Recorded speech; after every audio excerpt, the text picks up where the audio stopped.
Hello, bonjour tout le monde, content de vous retrouver aujourd'hui pour ce nouveau tuto. On va apprendre à faire des relations dans une table ou dans une base de données. Donc en prélude, on verra les principes et on va faire la pratique. Si tu viens de nous prendre en marche, n'hésite pas, mets le pouce bleu, abonne-toi et surtout regarde la vidéo jusqu'à la fin pour voir comment ça va se passer. À tout de suite. Prenons cet exemple pour illustrer un peu les relations qu'on peut faire dans une base de données. Il faut savoir qu'on peut faire trois types de relations. Okay? On a des relations primaires ou de 1 à 1, ce sont des relations très fortes qui marchent à tout prix. On a des relations de 1 à plusieurs et on a aussi des relations de plusieurs à 1. Mais les relations qu'on doit vraiment éviter sont des relations de plusieurs à plusieurs. Dans le cas où vous avez affaire aux relations de plusieurs à plusieurs, il va falloir que vous ayez des astuces pour créer soit des relations secondaires ou de 1 à plusieurs ou plusieurs à 1, ou encore des relations primaires. Ça sera vraiment compliqué à le faire. Relations primaires, qu'est-ce que c'est? On dira par exemple dans une école, un étudiant peut avoir qu'un seul matricule. Donc on aura cette relation-là, un étudiant qui peut avoir un et un seul matricule. Et un matricule ne peut qu'appartenir qu'à un seul étudiant. Voilà. Donc ça, c'est une relation primaire très forte à double sens. Relation de 1 à 1. C'est une relation de 1 à 1 qui fonctionne toujours. Relation de 1 à plusieurs. Dans une entreprise, un client peut avoir plusieurs factures et une facture ne peut qu'appartenir qu'à un seul client. Donc on fait le produit, on aura 1 à plusieurs. Les relations qu'il faut éviter, c'est les relations de plusieurs à plusieurs. Donc dans l'entreprise, un vendeur peut commercialiser plusieurs produits. Un produit peut être commercialisé par plusieurs vendeurs. Ces genres de relations de plusieurs à plusieurs sont à éviter. C'est des relations très compliquées. Déjà, quand vous allez chercher à lier des tables et que vous allez tomber sur des relations de plusieurs à plusieurs, ça va mettre échec. On va voir rapidement dans Excel ce que ça donne. Allons-y avec ce fichier.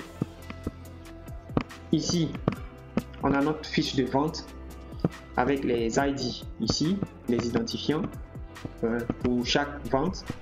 On a la date, on a le numéro des clients, on a le numéro du commercial, on a le produit, on a le chiffre d'affaires, la quantité vendue, etc. Et là, on dispose de quoi? D'un CRM, donc un fichier client qui répertorie ici les clients et leur identifiant aussi. Avec les relations qu'on vient de voir, vous n'aurez plus à utiliser la fonction recherche V. Donc on dit adieu à la fonction recherche V et tous ses camarades. Recherche X, recherche H, etc. On va faire des relations entre ces différentes tables-là, CRM, vente, et aussi entre la table RH qui contient le numéro des commerciaux, le nom des commerciaux, etc. Donc pour pouvoir le faire, il faut simplement préparer les données sous forme de tableau.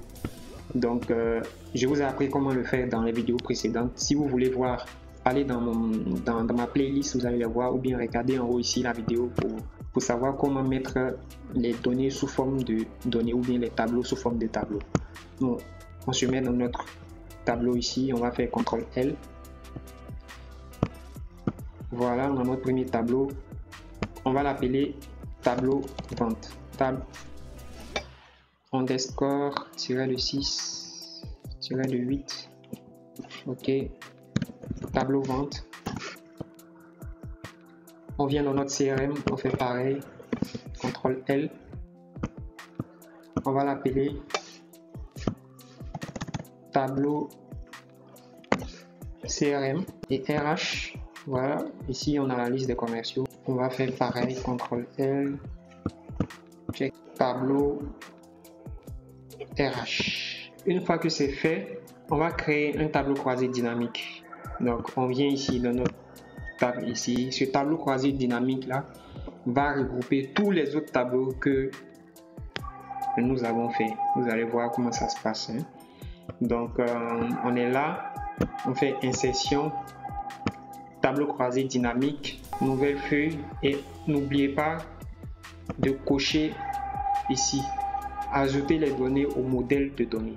Parce que ici, dans la base de données relationnelle sous Excel qu'on va utiliser, les données seront stockées dans un modèle de données. Donc, un modèle de données, c'est comme une base de données, mais qui est stockée dans une autre interface que vous ne voyez pas.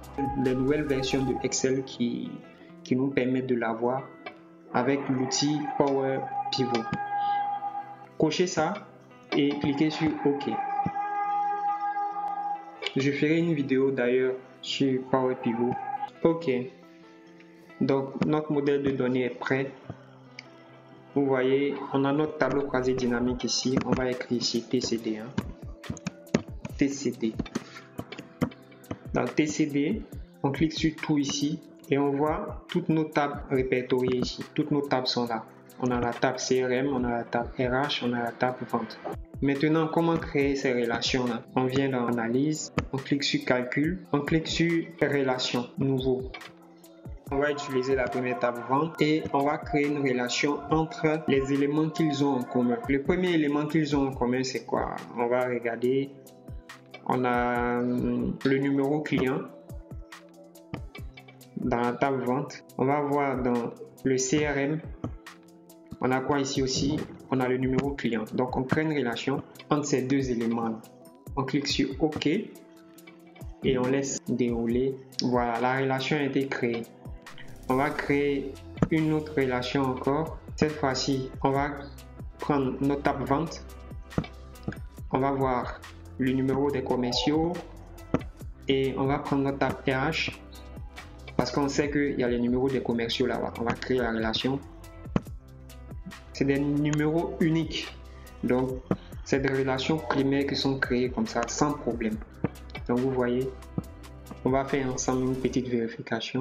On ferme tout ça. Regardons dans notre table vente, qu'est-ce qu'il y a, qu'est-ce qu'on peut lier, quelles relations on peut créer encore. On a les ID, bon, les enregistrements, ça c'est pas important. On a les produits, on va voir ici. On a les régions, on va voir ici dans le CRM. C'est tout ce qu'on peut créer, hein, les amis. Faisons le petit test pour créer les relations de plusieurs à un ou de plusieurs à plusieurs. Vous allez voir comment ça répond. On retourne ici dans Analyse, Calcul, Relations. Faisons le test de créer une relation de plusieurs à plusieurs. On va cliquer sur la table vente. La colonne qu'on va prendre pour lier, par exemple, produits. On a beaucoup de produits, on voit bien. Donc, on va prendre RH. Est-ce qu'il y a produit là-bas? Il n'y a pas de produit. On va prendre dans CRM, voir. Est-ce qu'il y a produit ici? Il n'y a pas de produit. Voilà.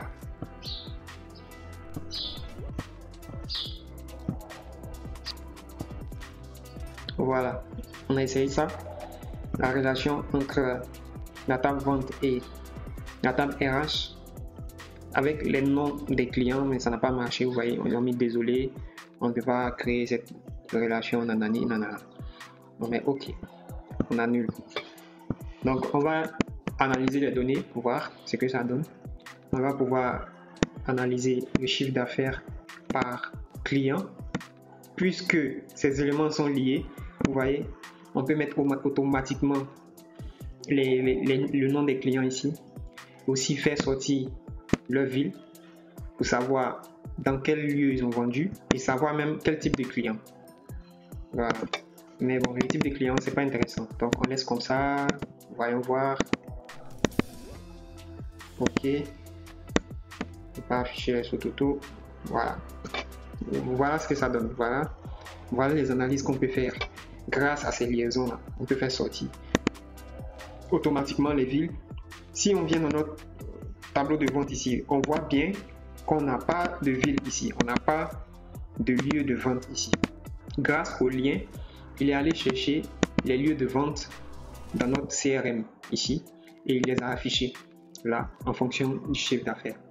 Voilà ce que ça donne et ce à quoi les relations, c'est très intéressant. On continue, on peut faire d'autres analyses encore. Allons-y. On peut voir encore quel commercial s'en est chargé. On va mettre le nom du commercial aussi. Voilà. Et ça apparaît. On sait que c'est le commercial 1 qui a accosté le client 1 et le client 2, qui sont tous deux dans la zone de Paris. Ok. Le commercial 2 a accosté le client 3 qui est à Paris. Le commercial 3 a réalisé la vente au niveau du client 4, du client 5, du client 6 qui sont à Bordeaux et Biarritz. Voilà l'utilité des relations. Donc pour ce cours introductif, les amis, on va s'arrêter là et la prochaine fois on verra le modèle de données sur Power Pivot et d'abord comment installer l'outil Power Pivot. Merci et on se dit à la prochaine. N'hésitez pas à lâcher un pouce bleu si vous avez aimé et surtout à vous abonner. À la prochaine.